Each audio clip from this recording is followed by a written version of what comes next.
y el mundo. Regístrate ya en www.heyfestival.org/Cartagena para preparar tus eventos y participa en todas las actividades de manera virtual y extra disponibles. Del 22 al 31 de enero, hora Colombia, Hey Festival 2021. Imagina el mundo.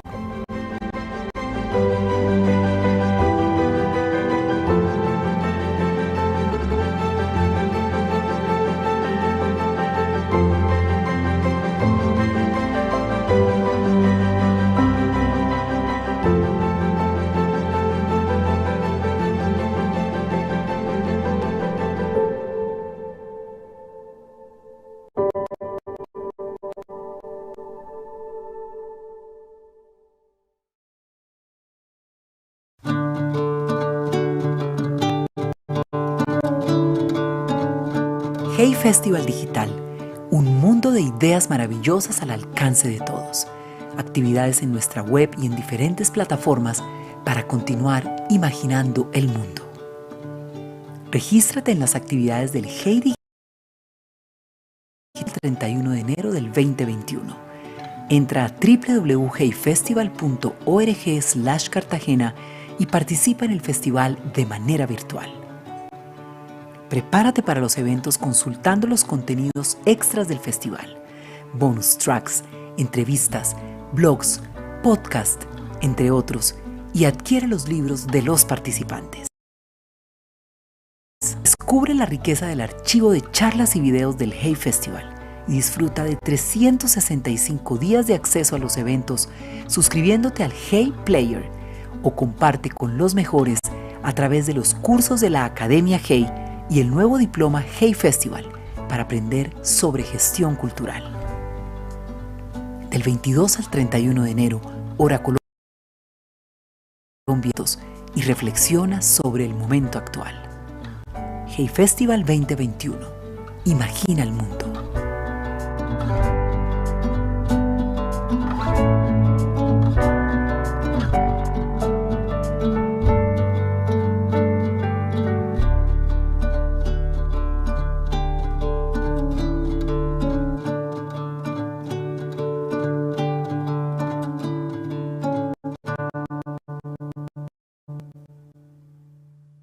Hola, soy Juan Osaín y quiero invitarlos a todos los que están gozando, disfrutando de esta edición atípica del Hey Festival de Literatura, viendo por internet, viéndolo virtual. Los invito a que hagan una donación al Hey Festival para poder seguir financiándolo todos estos años. Cada vez es más difícil. Este año son 80 eventos y la financiación escasea. Ayuden los que puedan. Aquí en esta página, en esta misma página aparecerán las indicaciones para hacer su donación. En nombre de los organizadores del Hey Festival, muchas gracias por su ayuda.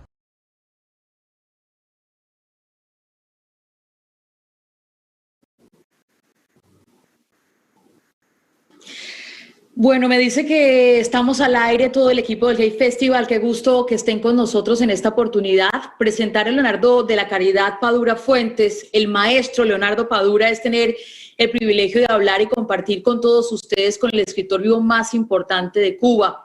Fue candidato al Premio Nobel de Literatura en el año 2020, ganador del Premio Príncipe de Asturias en el 2015. Su más reciente galardón literario es la medalla Carlos Fuentes y hoy lo tenemos con nosotros como invitado de honor al Hey Festival 2021. Como polvo en el viento, aquí lo tengo. Miren ustedes, esta es la publicación, la novela reciente del maestro Padura y es la historia del clan, de un clan que nos presenta con diferentes voces, con personajes que nos hacen entender la historia contada del trauma de la diáspora cubana, la desintegración de los vínculos, pero también es una oda a la amistad, a los que se fueron, a los que se quedan en Cuba, a los que se quedaron en Cuba. Como polvo en el viento es un canto de homenaje al amor y a las viejas lealtades. Maestro Padura, estoy feliz de verlo. Yo esperaba verlo en Cartagena, tenía todo listo, ahora estoy a grados bajo cero desde Washington, usted en su Cuba natal, pero aquí estamos cumpliendo con la literatura. ¿Cómo le va? Pues muy bien, Mabel. Estoy muy contento de poder estar otra vez por servirme de anfitriona en esta ocasión. Y solo lamentando, entre otras cosas, no poderte ver esa cara linda que tú tienes de cerca. Y estar ahí en Cartagena, que es un lugar que me encanta, donde la paso muy bien y donde he tenido realmente unas acogidas, creo que superiores a las que he tenido en cualquier otra parte del mundo. Y no es por gusto, esa es Cartagena, pero también debo decir que en Cartagena, en el Hype Festival, va una parte de la gente de Cartagena, pero va mucha gente de otras partes del mundo, de América Latina sobre todo. Mis amigos dominicanos, siempre van mis amigas dominicanas, van una pandilla, y realmente es un lugar que tiene magia, y de verdad que lamentamos mucho que por esta pandemia tengamos que hacer esto por esta vía y a la distancia. Le pregunto primero por eso, ¿cómo va en la pandemia? ¿Cómo va su barrio Mantilla? ¿Cómo va La Habana en medio de esta situación que compartimos todos como especie humana? Sí, mira, el mundo completo está viviendo un principio de año terrible. Ha habido un incremento de los casos en todas partes. Afortunadamente ya hay países que han comenzado la vacunación, y Cuba no es una excepción. Cuba mantuvo muy controlada la pandemia durante todo el año pasado, pero a partir de la apertura de fronteras a finales de noviembre, la gente que vinieron, las fiestas de fin de año, pues volvieron a subir los casos y se han multiplicado por 6 las cantidades que habían con respecto a las del año anterior. Estamos esperando la vacuna cubana, que se anuncia que comenzará a administrarse en marzo de este año, y bueno, a ver si por fin se corta las cadenas de transmisión y podemos volver a tener una cierta normalidad nosotros y todo el mundo.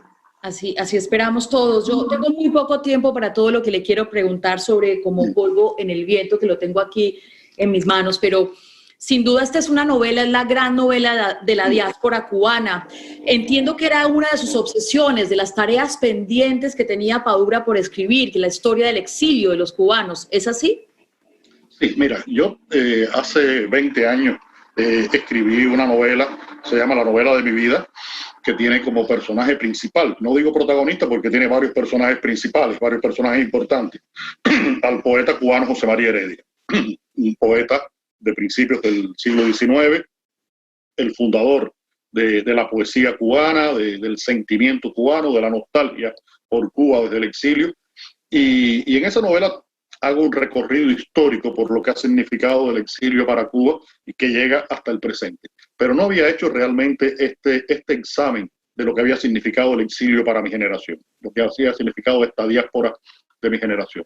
Hace unos días, por ejemplo, conversaba con un amigo que vive en los Estados Unidos, vive en Missouri, y hablábamos por WhatsApp, y sacábamos la cuenta de cuántos compañeros del aula de la universidad quedaban en Cuba y cuántos se habían ido. Pues bueno, se habían ido más de la mitad. Ese es una realidad que nos ha tocado a muchos. Yo tengo una parte importante de mi familia fuera de Cuba, incluido mi hermano menor, y bueno, ha sido una realidad que hemos vivido de una manera directa, porque incluso los que nos hemos quedado hemos tenido relación con el exilio por los que se han ido. Y cuando viajamos fuera de Cuba, en mi caso, que tengo la posibilidad por mi trabajo de ir con cierta frecuencia a Miami, a Nueva York, a Los Ángeles, a Madrid, a Barcelona, donde hay tantos cubanos, a Cartagena, donde tengo amigos cubanos, pues empezamos a entender estas historias y a ver las razones. Ayer se publicaba una entrevista que me hicieron para BBC Mundo, precisamente por el festival, y citaban una frase, pusieron como titular una frase que dice el personaje de Clara en la novela, es que todas las razones para irse de Cuba son válidas y también todas las razones para quedarse. Lo único importante es entender unas y entender otras. Sí, ya vamos a hablar de Clara, ya vamos a hablar de Darío, de Horacio, de los personajes y estas múltiples voces que usted nos presenta en la novela, porque Como polvo en el viento no es una novela histórica, pero a través de esta novela podemos conocer el exilio continuo de los cubanos, y usted lo presenta así de una manera magistral, y es darnos a conocer que no fue con un momento específico el exilio de los cubanos o la salida de los balseros, en fin, sino que vino sucediendo, como bien lo menciona, incluso con José María Heredia, consciente de su cubanidad, que se va, que empieza la diáspora con Batista, con todo lo que eso representa. No ha sido una pérdida, son varias pérdidas de los cubanos de sus salidas de la isla. Sí, mira, es parte de la historia, es parte de la historia de la humanidad. La humanidad siempre se ha movido. Lo que pasa es que hay momentos en que esos movimientos adquieren un dramatismo especial. En los últimos 30, 40 años, prácticamente nadie habla del exilio de los chinos. Se habló del exilio de los chinos en el siglo XIX, cuando se fundaron los barrios chinos, esos chinos que venían en condición de semiesclavos y llegaban a Cuba, a Panamá, a Perú, y fundaron estos primeros barrios chinos, en San Francisco, por supuesto, en los Estados Unidos, que trabajaron en el ferrocarril. Porque son momentos en que se acentúa ese drama.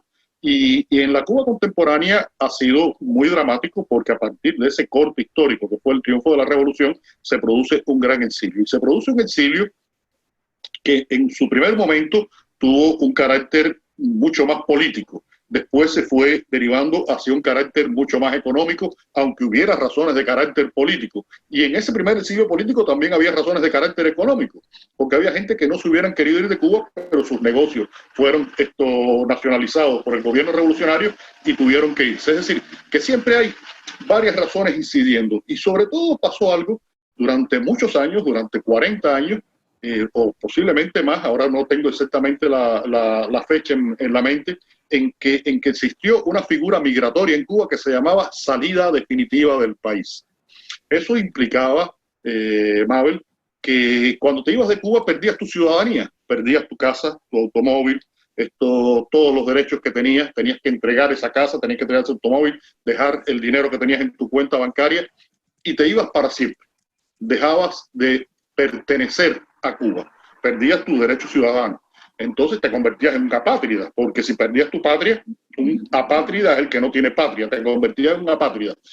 A veces simplemente porque te habías enamorado de alguien y querías ir a vivir con ese alguien fuera de Cuba. Es decir, que ni siquiera a veces era por razones de un enfrentamiento político o ideológico, clasista, lo que fuera, sino por una decisión personal y te caía esa losa tan pesada sobre tu cabeza. Y eso significó, por supuesto, que tuviera ese drama que es vivir fuera de lo tuyo, tuviera un peso, un acento, una dimensión mucho más trágica que la que originalmente hubiera podido tener. Sí, vámonos por ahí, Leonardo, porque uno siente con lo que usted nos relata que el exilio cubano es distinto a las otras diásporas, precisamente por esta connotación política. Hay una parte muy bella en el libro que dice: nadie se va del sitio que es feliz a menos que se vea obligado a hacerlo, y entonces suele haber perdido el estado de felicidad. Los exiliados como apátridas, la patria donde tendrían que estar, pero la connotación del exiliado cubano es de dolor, de drama, porque tal vez no puede volver, no puede regresar. Sí, y eso marca incluso la manera en que te empiezas a integrar a las nuevas sociedades, a las nuevas culturas a las cuales te acercas.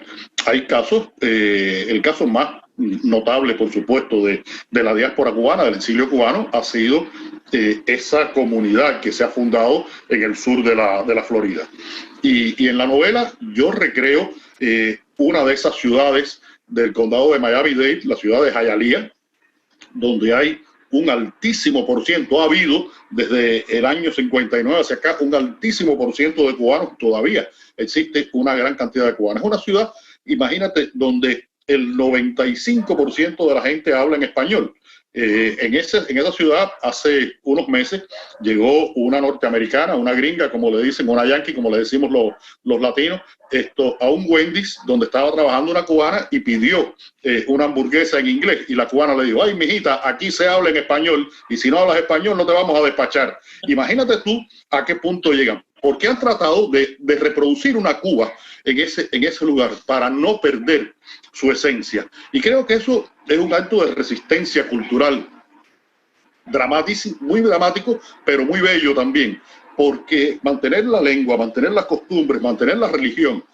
Me contaba un médico cubano que trabaja en el Hospital General de Hialeah, que él es oncólogo, imagínate tú, y tenía un paciente cubano y le tenía que dar el diagnóstico y el tratamiento. Tenía un cáncer y le dice: bueno, mire, y tenemos para usted distintas posibilidades de tratamiento. Y dice: espérese, doctor, antes de usted decírmelo, déjeme llamar por teléfono a mi padrino de Santos en Cuba, que él es el que me tiene que autorizar qué tipo de tratamiento. Es decir, que ese hombre estaba viviendo en los Estados Unidos, posiblemente se muriera en los Estados Unidos, pero también estaba viviendo en Cuba y estaba pensando desde su mente de cubano y desde su realidad de cubano cuál iba a ser su futuro inmediato con respecto a algo tan grave como tener una enfermedad cancerosa.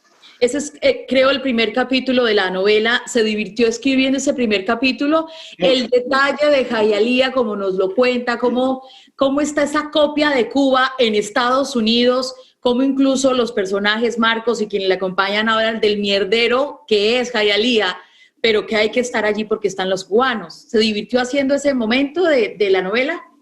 Mira, la investigación que hice en Jayalía con varios amigos que vivieron o viven allí todavía fue muy reveladora, muy reveladora. De pronto veía en la calle, en una estructura no cubana, veía una realidad cubana. Porque la gestualidad de la gente, la manera de caminar las mujeres, o el pañuelo que tenían puesto en la cabeza, o los carteles que se veían, te demostraban que estabas en un mundo que había una incongruencia ahí muy grande. Y a la hora de reflejar esto fue muy complicado porque tenía que tratar de reproducir esa realidad sin ser ofensivo con las personas que viven esa realidad. Porque yo creo que el escritor no tiene que ser complaciente con nadie. La literatura no está hecha para complacer. La literatura está hecha, y especialmente la novela, está hecha para crear una realidad. Y esa creación de esa realidad, ese micromundo que tú formas en una novela donde tiene que todo funcionar con una lógica, que es la lógica de ese mundo específico, tiene que tener una coherencia, tiene que tener una densidad que es la propia de la novela. Y eso no lo puedes hacer pensando en complacer ni a un sistema político, ni a una ideología, ni a un grupo específico, porque si lo haces, estás afectando la propia lógica de la novela. La novela, yo siempre digo que es el género de la libertad. En la novela tú puedes hacer lo que tú quieras con ese material, siempre y cuando respetes las normas propias de la novela. No tienes que respetar otras normas. Pero hay principios, valores éticos de respeto con las demás personas que uno, como con esa responsabilidad civil que tiene el escritor, porque no creo que tengamos ni responsabilidades políticas ni ideológicas, pero creo que sí, que civil tenemos una responsabilidad, porque en definitiva escribimos. Yo le decía el otro día a un amigo, y disculpa, ahora vuelvo decía, mira, los novelistas somos como garrapatas, nos prendemos, le chupamos la sangre a la gente y con esa sangre nos alimentamos y engordamos, porque yo me alimento de todas las historias de las personas que voy conociendo, porque yo no puedo haber vivido todas las historias que yo escribo, es imposible.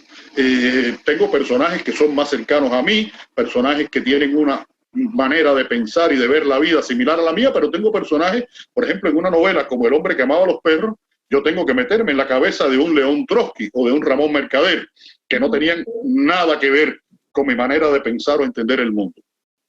Y entonces ese respeto por esas personas que tienen una determinada realidad, una manera de ver la vida, de vivir la vida, es muy importante, y uno tiene que ser cuidadoso porque no creo que tenga el derecho de, a través de lo que escribe, herir sensibilidades, y más en un territorio tan difícil como este de la pertenencia, del desarraigo, de la lejanía, de la nostalgia, de la necesidad de encontrarse a sí mismo fuera de su territorio natural. Entonces traté de mantener ese respeto, y sí, me divertí mucho, Mabel, porque de pronto tenía el temor, ese fue mi gran temor en ese primer capítulo, al representar a estos cubanos que viven en la ciudad de Jayalía, de llegar a una caricatura. Y traté de alejarme de la caricatura, porque la caricatura siempre es un poco grotesca. Esto acentúa rasgos, y aunque da la esencia, tiene esa capacidad de que esos rasgos puedan terminar siendo grotescos. Pero me divertí recordando y tratando de reflejar en ese personaje de Marco, que es un personaje fabuloso, maravilloso. Él como personaje, no por lo que yo haya creado, Sí, como que porque Marco es un tipo, además, es un capítulo que me encanta desde el título que le concebí cuando empecé a escribirlo. Marco, Adela y la ternura. Sin duda, es un muy buen capítulo de todo lo que encontramos en la novela. Yo quiero que hablemos del momento en el que transcurre la novela, el denominado periodo especial, que es como un parteaguas de su generación, Leonardo, y es el colapso de la Unión Soviética, un 1991-1990, el hambre, la desesperación.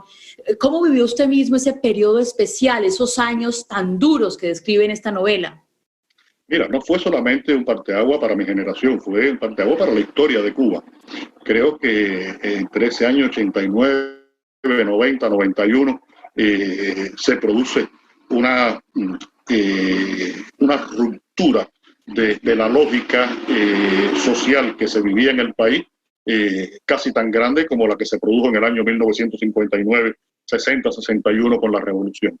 De pronto un país que se había organizado económica, social, políticamente, con una estructura determinada, se vino abajo y trató de conservar la estructura política, pero sin economía y con una sociedad que se degradaba por día. Ayer le decía a un canal de televisión de Colombia que me entrevistó a propósito del festival, le decía, mira, es que en Cuba en esos años casi faltó hasta el aire para respirar. Faltó todo, faltaba la comida, la gasolina, la electricidad, los cigarros, el ron. Mi personaje de Mario Conde, que aparece en varias de mis novelas, yo no lo moví del año 89 hacia el 90-91 porque el personaje no podía funcionar porque no había cigarros ni había ron. Y Mario Conde, si no tiene cigarros y no tiene ron, no puede funcionar. Entonces, fue una situación tremenda y ahí empieza a cambiar la percepción de la vida que tenía mi generación, porque lo peor que le ocurre es que pierde sus expectativas de futuro. Se tiene que centrar en la supervivencia del presente y desaparece el futuro, se convierte en una nebulosa que no se sabe dónde está y si está en alguna parte. Y eso fue una manera en la cual tuvimos que vivir y una manera en la que se educaron los hijos de mi generación. Y siempre que se produce una economía de subsistencia, pues los valores éticos, sociales, incluso familiares, muchas veces se resquebrajan. Y con la pérdida de las expectativas, pues las personas pierden las esperanzas. Y entonces, bueno, se produjo ese desmoronamiento, esa desintegración y empezó como una opción posible de personas que nunca lo habían pensado irse a vivir fuera de Cuba. Es una crónica que yo trato de hacer a través de esta novela, también lo he mencionado en otras, pero en esta con mucha mayor intensidad de las razones, esas razones válidas por las cuales mucha gente se fue de Cuba, mientras presento a otras personas que se quedan en Cuba, sobre todo ese personaje de Clara, que es el personaje que representa la permanencia, como, mira, a los que hayan leído la novela se van a dar cuenta de esto. La casa de Clara fue como Cuba. La casa representa Cuba. Hubo un momento en que las cosas funcionaban de una determinada manera y la casa tenía un cierto empaque. A partir de un determinado momento se deteriora esa forma y el jardín de la casa, que era un jardín con un césped inglés, se convierte en un huerto donde se siembran plátanos boniatos y se crían conejos y gallos. Y después hay un momento en que hay una cierta recuperación y la casa tiene una cierta recuperación. Es el caracol de Clara, pero es también la imagen del país. Y es la imagen de una generación que tenía una construcción, esa construcción se deterioró y después se ha tenido que reciclar con otros argumentos, con otras maneras de entender y con otras maneras de vivir la vida. Usted habla mucho de la generación, digamos, usted siempre menciona, Leonardo, que usted es el heredero de una tradición cubana de escritura, de las artes, de la cultura cubana, la cubanía, pero usted siempre dice que escribe no de Cuba, sino de la generación que le ha tocado vivir, y uno la ve en sus textos, uno la ve en Conde, uno la ve aquí como Polvo en el Viento con personajes como Clara o cada uno de los que están allí. ¿Qué pasó con esa generación? Una generación que era la promesa, además, del espacio político de Cuba, del hombre nuevo. ¿Qué pasó con su generación? Mira, es una generación que entre los que se han dispersado y los que nos hemos quedado, estamos entrando ya en edades proventas. El otro día pasé por casa de un amigo escritor de mi generación, Zenel Paz, y me doy cuenta cuando veo a Zenel que ya tiene 70 años, yo tengo ya 65, que nos estamos volviendo viejos, que ya lo que nos queda de futuro va siendo un espacio considerablemente limitado. Hemos vivido más de lo que vamos a vivir, sin duda, por una ley biológica elemental. Y fue una generación que creció creyendo y que se preparó para tener ese futuro. Fue una generación que acudió masivamente a la universidad. Ese es un fenómeno universal. En los años 60, 70, es que hay muchas personas, muchas familias que por primera vez tienen miembros que llegan a la universidad. Deja de ser esa universidad reducida que existió hasta ese momento y empieza a ser muy amplia. Y en Cuba ocurre lo mismo. Mira, Mabel, es una generación que creó además lazos de solidaridad y de cercanías muy importantes. Tanto que de mucha de la gente de mi generación, sobre todo las personas en Cuba de raza negra, estudiaron medicina. Y entonces yo tengo prácticamente en todos los hospitales de La Habana una vía de entrar a través de un médico que estudió conmigo, que generalmente son médicos negros, porque fue una explosión de posibilidades. Pero después, esas personas que tuvieron esas posibilidades se encuentran en los años 90 con 30, 35, 40 años, en su momento de madurez creativa e intelectual, se encuentran con una realidad en la que todo se resuelve en ese dichoso proceso de la supervivencia. Y entonces hay médicos que dejan de trabajar en el hospital o van a trabajar al hospital la menor cantidad de horas que pueden y se convierten en choferes de taxi para mover a los extranjeros. Tratan de encontrar de alguna manera, una estrategia de supervivencia que no tienen nada que ver con esas posibilidades que tuvieron, con esas esperanzas que engendraron, con esos conocimientos que acumularon durante tantos años. Usted lo presenta de una manera llena de contrastes. Usted no dice si es bueno o es malo, pero se lo pregunto directamente, Leonardo, y es cuando hemos tenido el privilegio de ir a Cuba y uno siente con quien habla que es médico, que es físico, que es filósofo, uno siente incluso un talento que no pudo ser, que no pudo ejercer más bien. Pero es un contraste en la novela como nos lo presenta y en la vida misma, como Padura lo dice, en donde no sentencia, no castiga, no señala. Incluso creo que es una de las miradas de privilegio de haber nacido en Cuba. ¿Es así? Sí, mira, hay que entender las situaciones históricas por las que atraviesa cada país y saber de qué manera eso puede afectar a las personas, incluso puede afectar a una generación completa, como es este caso. En la pregunta anterior me quedó algo que no terminé de engarzar bien, y es el hecho de que yo soy un escritor muy generacional. Mi literatura responde mucho a una visión de la realidad que yo trato que no sea solamente mi visión, sino que sea la perspectiva de todo un grupo, de todo un conjunto de personas que forman una generación. En mis novelas, el personaje Mario Conde es un personaje muy generacional y se mueve en un grupo de amigos, y ese grupo de amigos da distintas perspectivas. Y en esta novela ocurre lo mismo.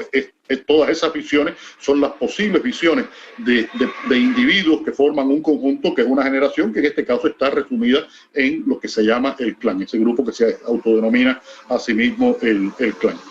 Y yo creo, Mabel, que, mira, yo soy un hombre muy afortunado, Yo he podido, con mi trabajo, encontrar vías de realización. No ha sido fácil. Yo todavía hoy trabajo 6 horas al día escribiendo, y después estoy leyendo 2 o 3 horas, Y cuando por la noche me siento a ver una película o una serie, es también parte de mi trabajo porque me interesa el mundo del cine. He trabajado para el cine como guionista y durante años estuvimos con condiciones económicas aquí en esta casa muy difíciles. En el año 95 yo decidí hacerme escritor independiente. Ya no podía seguir trabajando en una revista, en un periódico, y me hice escritor independiente. Y en esta casa teníamos para vivir, hasta que pasara algo, $400 que me habían pagado en México por una antología que yo había preparado. Era todo el capital que teníamos y yo dije, pero yo no trabajo más y yo me voy para mi casa y yo voy a escribir. Y soy tan afortunado que 13 días después me llaman de España y me dicen que he ganado el premio Café Gigón, que eran 2 millones de pesetas, $16,000, que era en Cuba como 16 millones de dólares en aquel momento. Estoy hablando del año 96, imagínate tú. Pero ha sido el fruto del esfuerzo, el fruto del sacrificio. Pero cuando yo veo otros compañeros míos que estudiaron conmigo y gente buena, esforzada, que no han tenido la misma fortuna porque las vidas son así y las posibilidades y los trabajos y en fin, y los destinos, no sé qué cosas podemos decir en ese sentido. Pues mira, me da mucha pena y no puedo juzgarlo, no puedo juzgarlo. Simplemente lo que trato es de reflejarlo a través de la literatura. Trato de encontrarles un espacio que, si vienes a ver, y esto se me acaba de ocurrir ahora mismo, si vienes a ver, es un espacio de redención, porque es como presentarlos para hacerle justicia a lo que ha sido esas vidas que se han tronchado por distintas condiciones, por distintas razones, a veces de carácter social, a veces de carácter individual, porque también muchas veces buscamos la justificación en lo que nos rodea y no dentro de nosotros mismos, que somos muchas veces culpables de las cosas que nos suceden. Leonardo Padura fue tentado por el exilio. ¿Por qué se queda en Cuba? Mira, en el año 92 yo fui por primera vez a Miami. Había estado en España, había estado en México, y España me había encantado. España me había encantado. Desde la primera vez que fui a España había encontrado un país posible, Pero voy a Miami en el 92 y a un encuentro de escritores que había en Sarasota, ¿sabes? Al lado de Tampa, en la costa oeste de la Florida. Y de regreso, bueno, pues paso unos días con mi familia en Miami. Y todo el mundo me preguntaba, ¿te vas a quedar? ¿Te vas a quedar? Imagínate tu año 92, en ese periodo en el que no había ni aire para respirar en Cuba. Y yo decía, no, yo voy a regresar. Y creo que fue una decisión de alguna manera iluminada, Marco. Porque si yo me hubiera quedado, tal vez tendría muchas mejores condiciones materiales. Mira, yo el automóvil mío lo compré en el año 97 con ese premio que gané en España y tiene 24 años. Se me rompió hace unos meses y estuve desesperado porque en Cuba es imposible comprar un automóvil porque un automóvil 0 kilómetros vale $250,000. Uy. $250,000 en Cuba. Y no se puede importar automóviles, nada más que lo puedes comprar en esa empresa del Estado cubano. Entonces, imagínate tú, tengo que cuidar el mío muchísimo. Tal vez tendría mejores condiciones materiales, no lo sé, pero estoy seguro de que no hubiera hecho la carrera que he hecho como escritor, porque en Cuba nos faltaba hasta el aire para respirar, pero teníamos algo que es invaluable para el escritor. Teníamos tiempo y teníamos una realidad. Y ese tiempo y esa realidad yo lo dediqué el tiempo a reflejar esa realidad. Y empecé a escribir mi obra y seguí escribiendo mi obra y creo que fue la razón fundamental por la cual yo me quedé en Cuba y de la cual me sigo sintiendo muy satisfecho.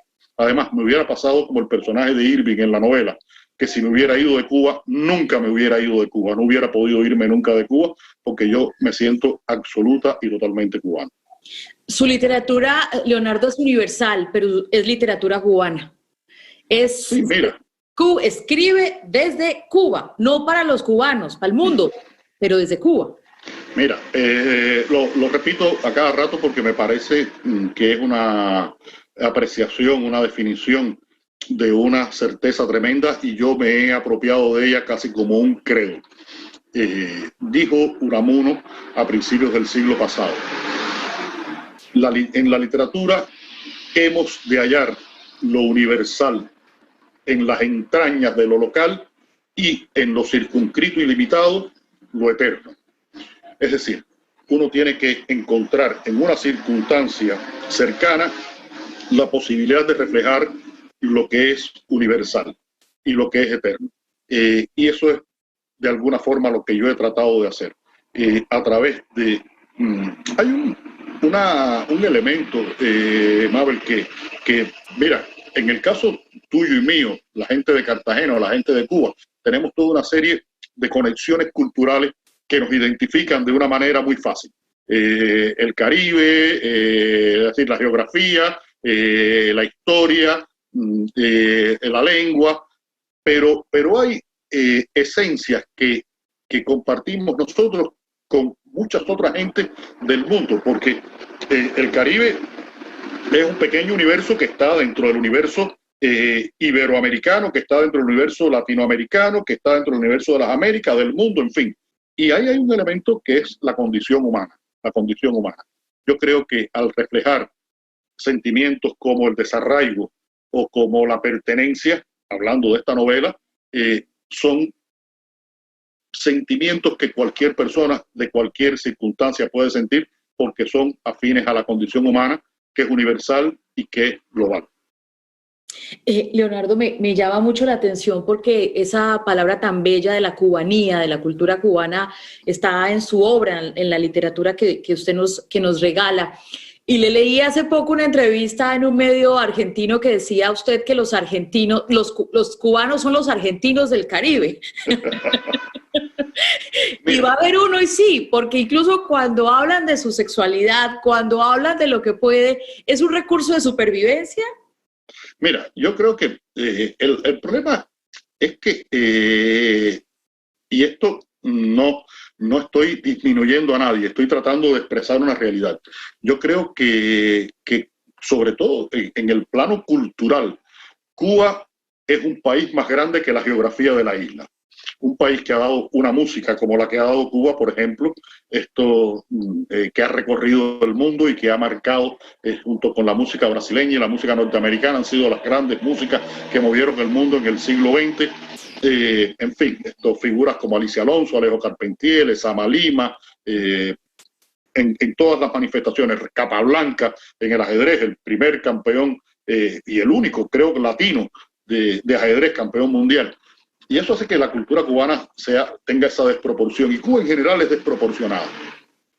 Y los cubanos, pues somos hiperbólicos, pues pensamos a veces que somos el centro del universo.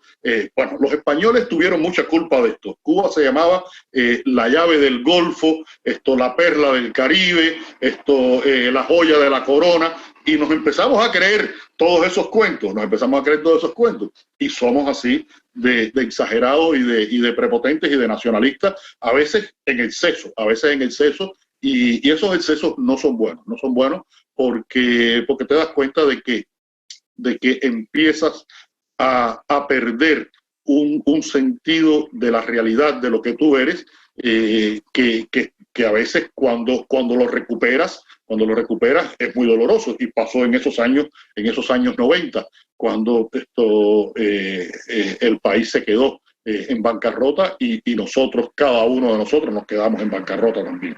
Uh-huh. Le quiero contar una anécdota, Leonardo, porque cuando estábamos en Colombia en el proceso de paz, año 2016, que estaban dándose las negociaciones en Cuba, una amiga periodista me dice: oye, voy para Cuba, ¿qué te traigo? Y le dije un libro de Padura. Y después me llamó y me dijo: ¿usted qué? No lo encuentro.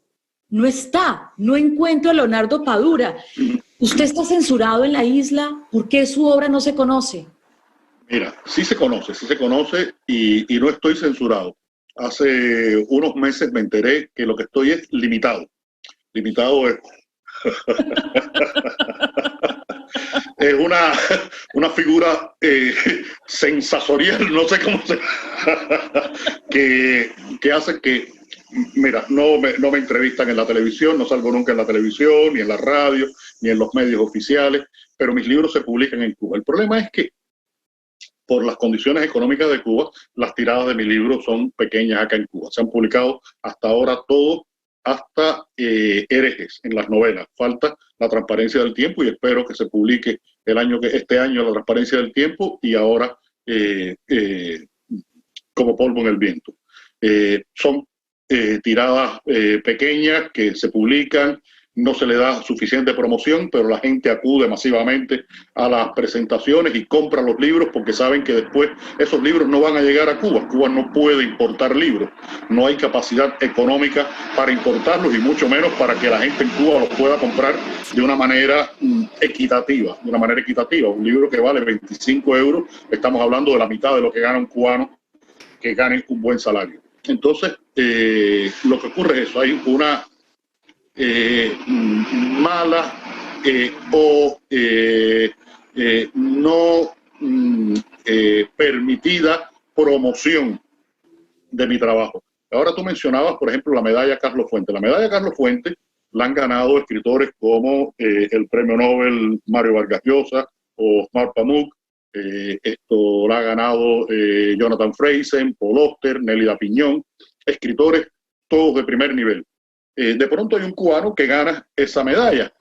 Soy yo, el año pasado, en la Feria del Libro Internacional de Guadalajara, que es la feria del libro más importante de la lengua. Bueno, pues esa noticia no se dio en Cuba, Y mi premio, Princesa de Asturias, dijiste príncipe, es princesa. Soy la primera generación de los princesas.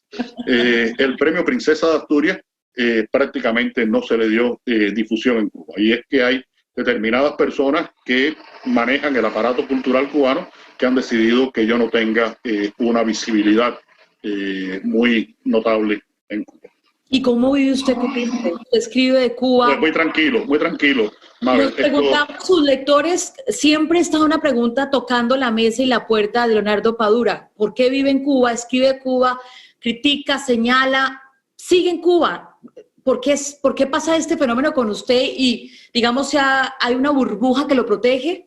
Mira, no hay nada que me proteja. Soy un ciudadano absolutamente normal, común y corriente. Vivo en mi casa de siempre. Tengo un carro que tiene 25 años, como ya te dije.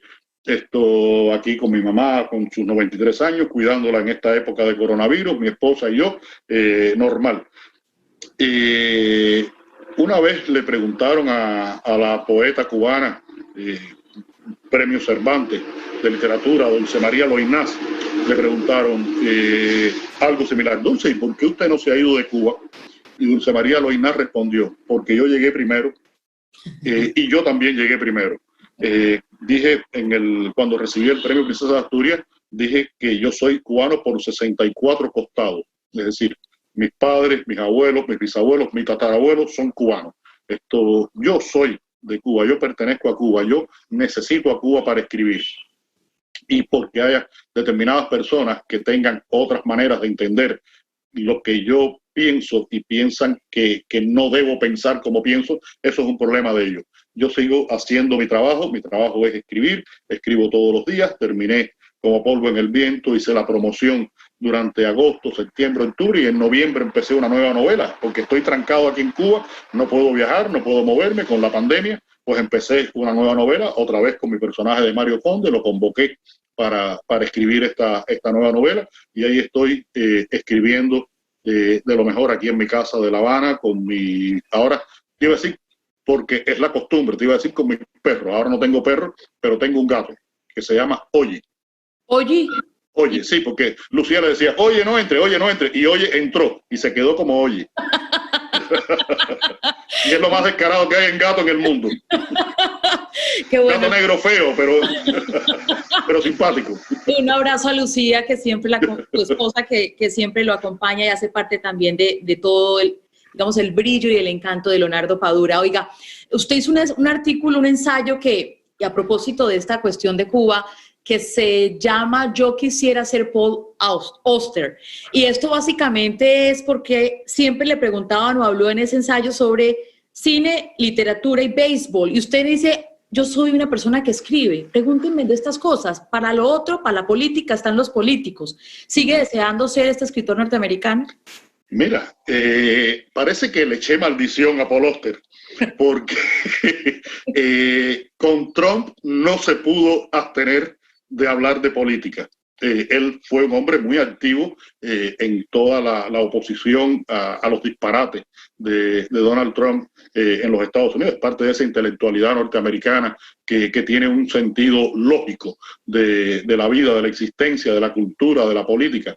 Y tuvo que pronunciarse mucho. Y es que es lo que yo digo en este trabajo.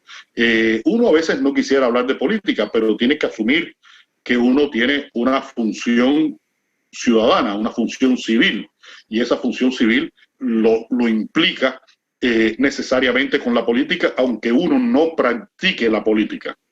Yo no pertenezco a ningún partido, no pertenezco a ninguna agrupación de carácter político o ideológico. Por no ser, ni siquiera ingresé en la masonería, que mi padre fue masón toda la vida, llegó a ser grado 33 de la Logia Masónica de Cuba, y le hubiera encantado que yo fuera masón, y tampoco fui masón, porque las disciplinas partidistas, fraternales, religiosas, no me gustan.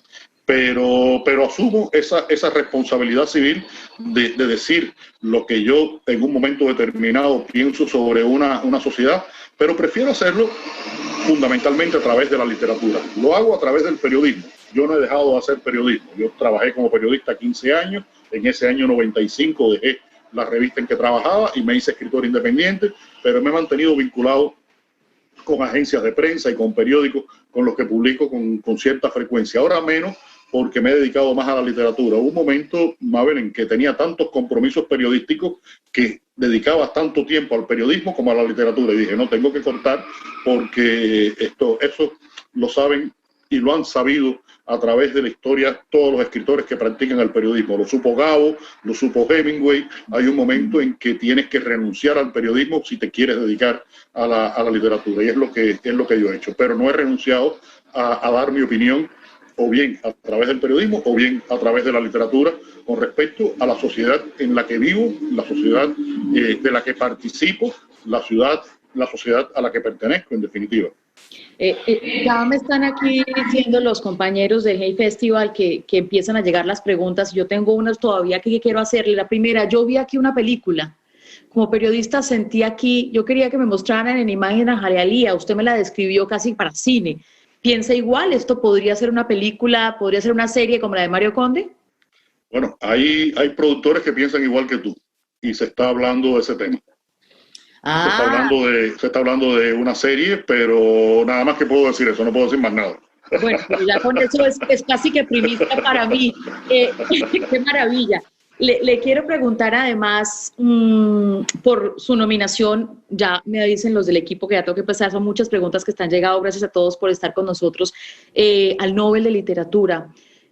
¿Usted cree, casi lo tuvimos allí, usted es una de las figuras nuestras hispanoparlantes más importantes en este momento, es el escritor más importante de Cuba, de nuestra generación? ¿Cree que está a un paso del Nobel? ¿Le seduce? ¿Le llama la atención? ¿Qué piensa? Mira, yo creo que ahí fue más una confusión, unos comentarios que se hicieron alrededor de varios nombres de autores de lengua española que podían ser candidatos al Nobel, y ahí se armó una bola de nieve a la cual yo no le presté ninguna atención. No le presté ninguna atención porque si por un instante un escritor normal empieza a pensar que es candidato al premio Nobel, lo mejor que puede hacer es dejar de escribir. Porque, mira, los premios honoríficos son muy satisfactorios porque significa que otras personas reconocen tu trabajo, pero son completamente aleatorios, Yo he estado en jurado de algunos premios honoríficos y te digo que es así. A veces funcionan de maneras que llegan a un premiado que tú ni siquiera has pensado que puede ser el que sea premiado ese año. Entonces, eso lo mejor es ni siquiera tenerlo en mente, y así uno está mucho más tranquilo. Le tengo una información, creo que sé en qué va Mario Conde porque veo un tablero que está detrás de usted. Creo que es parte de la estructura de la próxima novela, ¿o me equivoco? ¿Un tablero? No. Okay. Muy bien, estaba tratando de sacarle otro dato. Maestro, finalmente ya están las preguntas aquí, me dicen que debo cerrar, muchas inquietudes. Maestro Padura, gracias de verdad. En este bloque que cierro yo, solamente invitar a quienes nos han acompañado en este Hey Festival. Esperábamos estar en Cartagena, no podemos por la pandemia, pero esta es una de las novelas más importantes del maestro Padura. Es una novela de la diáspora, la gran novela de la diáspora cubana. Y termino este bloque con una frase que me gustó mucho de esta novela, y es: el caso es que ya nunca seremos los mismos ni lo mismo, aunque escriba igual, porque somos eso, polvo en el viento, pero con muescas y cicatrices. El maestro Padura. Preguntas, maestro. Y entonces aquí vengo. Mire, fíjese, nos llegaron más de 90 preguntas por YouTube. Nos queda muy poco tiempo, pero bueno, vamos a ver. Dice José Luis Ramírez: maestro, de Mantilla para el Mundo, en una entrevista suya habló de cómo se encontró con la literatura al entrar a la universidad, aunque usted se inscribió para otra carrera por la pura gozadera. ¿Puede contarnos un poco más de ese inicio en el mundo de la escritura, por favor? Sí, mira, yo cuando ingresé en la universidad a estudiar la carrera de letras, lo que había logrado finalmente perfilar como una posible vocación, porque realmente no tenía ninguna, era periodismo para hacer crónica deportiva. ¿Por qué? Porque a mí lo que me gustaba era jugar béisbol. A mí esa fue mi gran vocación de siempre.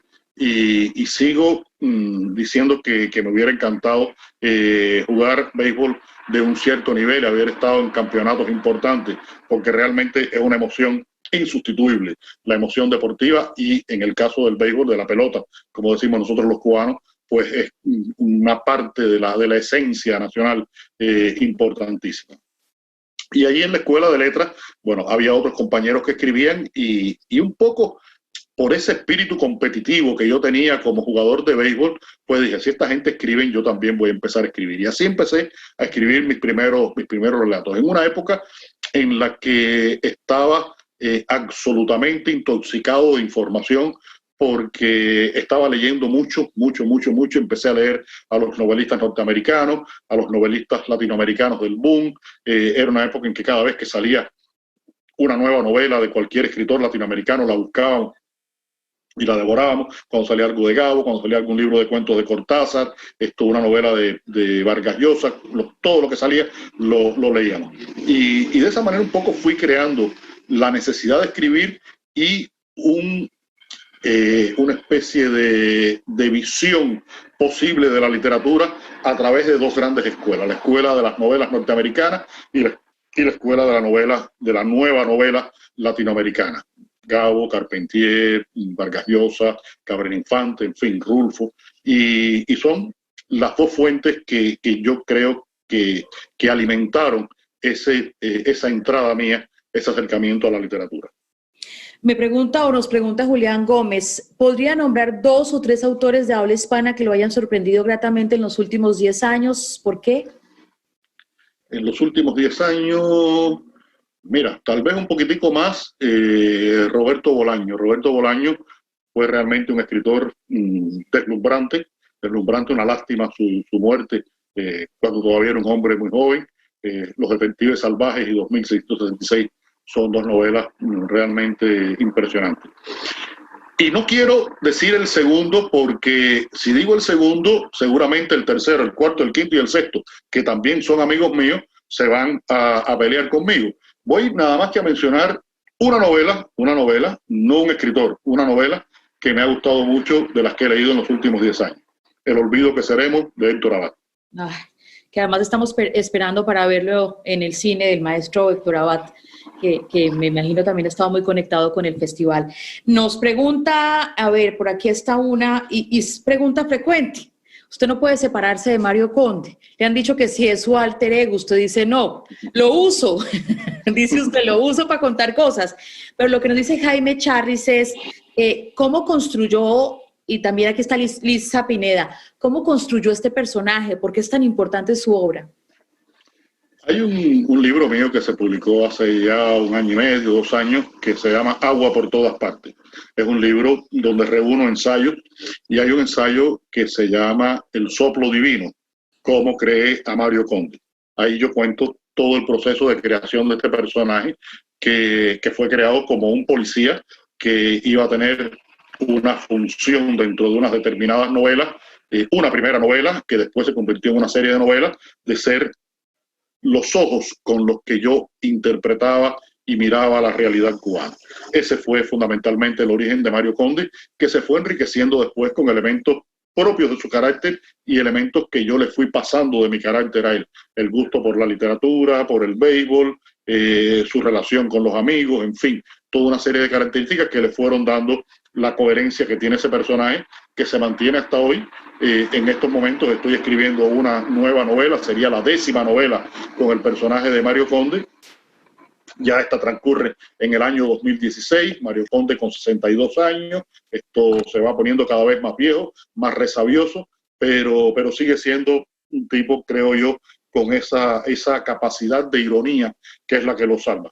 Mire, y eso es un elemento importante, los lectores que conocen mi obra, las novelas de Mario Conde tienen un escudo, que es el escudo de la ironía. Como Polvo en el viento, es una novela que no tiene escudo, es una novela donde todas las heridas te llegan al corazón. Agustín Llosa nos dice, ¿qué artista escucha en tiempos de ocio? ¿Hay algún artista musical que lo inspire? Mucho. A mí me gusta mucho la música. El problema es que yo no puedo escribir oyendo música y dedico una parte de mi tiempo de ocio a ver cine, a ver series, porque es la otra función que hago. Pero cada vez que puedo, pues nada.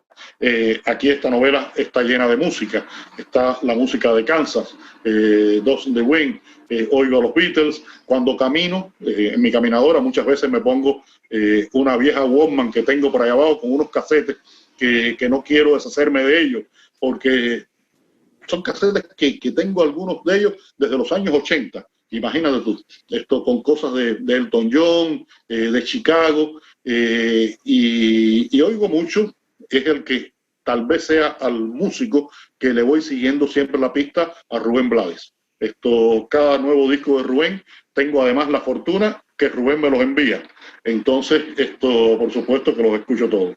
Y con esto creo que ya se nos acaba el tiempo y le quiero pedir un favor personal. Usted como periodista hizo Rostros de la Salsa y entrevistó a Rubén Blades y nos presenta una semblanza incluso tratando de descubrir cómo Cuba está en ese, no género musical, sino en el movimiento de la salsa. Musical. En el movimiento musical de la salsa. Me toca entrevistar al maestro Blades el próximo domingo. Querido Leonardo Padura, ¿qué le preguntaría a usted? Pregúntale a Rubén, por ejemplo, a ver, ¿qué podemos hacer para hacerle una buena maldad a Rubén Blades? Porque mira, unas buenas preguntas tú le puedes hacer muchas, pero podemos hacerle alguna maldad. Pregúntale si él es realmente Rubén Blades o si es un dead man, ¿cómo se llama la serie esta que hace él ahora? Dead Man Walking, los muertos vivientes. Sí, los muertos vivientes, que además dice Leonardo Padura que te preguntara si tú eres Rubén Blades o eres un muerto viviente que salió del desierto de Arizona. Bueno, porque anda por allá 2 meses al año matando muertos. Maestro Padura, muchas gracias. La última, ya lo voy a despedir. ¿Cuál de estos personajes de Como Polvo en el Viento se asemeja más a Padura, Clara o Irving? Los dos tienen mucho de mí. Clara por la permanencia y Irving por el sentido de que no puede ser otra cosa que cubano, y eso lo hace muy cercano a mí. Muchas gracias, Mabel, muchas gracias al JAI por esta posibilidad, que disfrutes la entrevista con Rubén, que verás que es un excelente conversador. Dile que yo le mando un fortísimo abrazo, trataré de conectarme ese día para ver esa entrevista también, cómo no. Muchas gracias. Le mando un abrazo enorme, cuídese mucho, y a su mamá de 90 y tantos años que ha dicho que escribe mucho, que 700 casi páginas de esta novela, que cómo escribe mi hijo, pero ahí está leyéndolo. Gracias, maestro Padura. Muchas gracias. Y gracias a ustedes que han estado con nosotros en el Hey Festival. Qué placer, qué orgullo estar con este escritor de nuestra lengua de hispanoparlante que nos ha acompañado y nos presenta esta obra para Colombia, Como Polvo en el Viento. Gracias a todos. Gracias.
comerte un cucurucho del maní. Cuando la calle sola está, casera de mi corazón. El manicero entona su pregón y si la niña escucha su cantar, pagará de su balcón.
Besos del alma. Guantanamera, Guajira, Guantanamera, Guantanamera.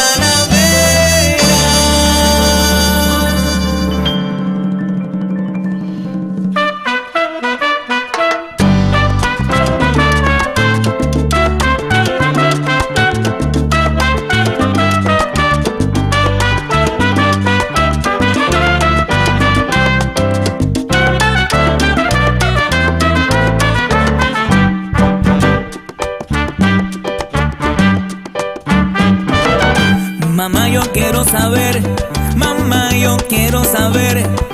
de dónde son los cantantes,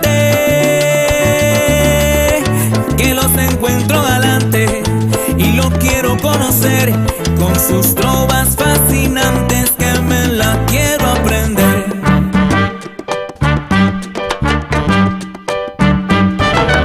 ¿De dónde serán? ¿Serán de La Habana? ¿Serán de Santiago? Tierra soberana.